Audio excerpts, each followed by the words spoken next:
ये कहानी है सागर की, जो मुजफ्फरनगर से गाज़ियाबाद पढ़ने आया था। सागर ने गाज़ियाबाद के कॉलेज में एडमिशन लिया था।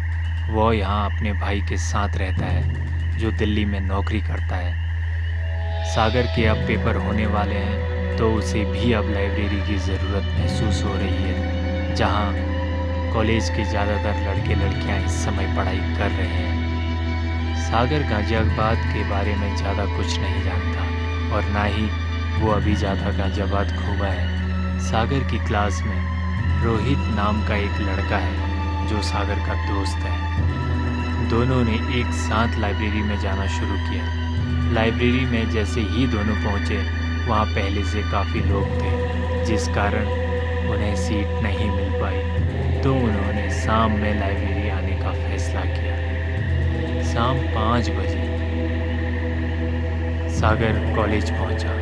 वह रोहित का इंतज़ार करने लगा। 10 मिनट इंतज़ार करने के बाद वह लाइब्रेरी की ओर चला गया। लाइब्रेरी पहुंचकर उसने देखा लाइब्रेरी में कुछ ही लोग हैं, तो उसने भी अपनी किताबें लेकर किनारे की एक बेंच पर वह बैठ गया। किनारे पर होने की वजह से उसे लाइब्रेरी का मेन दरवाज़ा भी नहीं दिख रहा था। सागर पढ़ने में व्यस्त हो गया। समय गुजरता गया। कब रात हो गई, सागर को पता भी नहीं चला। कॉलेज बंद हो चुका था। सागर जैसे ही जाने को हुआ, उसने देखा लाइब्रेरी का गेट भी बंद है। पहले उसे लगा ऐसे ही गेट बंद हुआ होगा। उसने पास पहुंचकर जैसे ही गेट के हैंडल को पकड़कर खींचा, वह बाहर से बंद था। अब सागर उस लाइब्रेरी में बिल्कुल अकेला बंद हो चुका था। उसने आवाज़ लगाई, क्या कोई है? बाहर क्या कोई है? लेकिन बाहर से कोई जवाब नहीं मिला। अब सागर को समझ नहीं आ रहा था कि वो क्या करे। यही सब सोच में सागर डूबा था कि लाइब्रेरी के अंदर की लाइट जलने बुझने लगी। सागर घबरा गया। उसे डर का एहसास होने लगा। थोड़ी देर में अचानक सागर के पास एक टेबल पर एक किताब खुद ही खुले जा रही थी। ऐसा लग रहा था जैसे कोई वहाँ बैठा उस किताब को खोल रहा था। सागर यह देख डर गया और अचानक लाइट चली गई। इससे पहले सागर कुछ समझ पाता, उसने देखा जिस टेबल पर वह किताब पड़ी थी, अब वहाँ एक लड़की बैठी थी, जो किताब को पलट रही थी। उसके बिखरे बाल थे, और वह जो पढ़ रही थी वह बिल्कुल अजीब सी आवाज़ थी। अब सागर की डर के मारे हालत खराब होने लगी।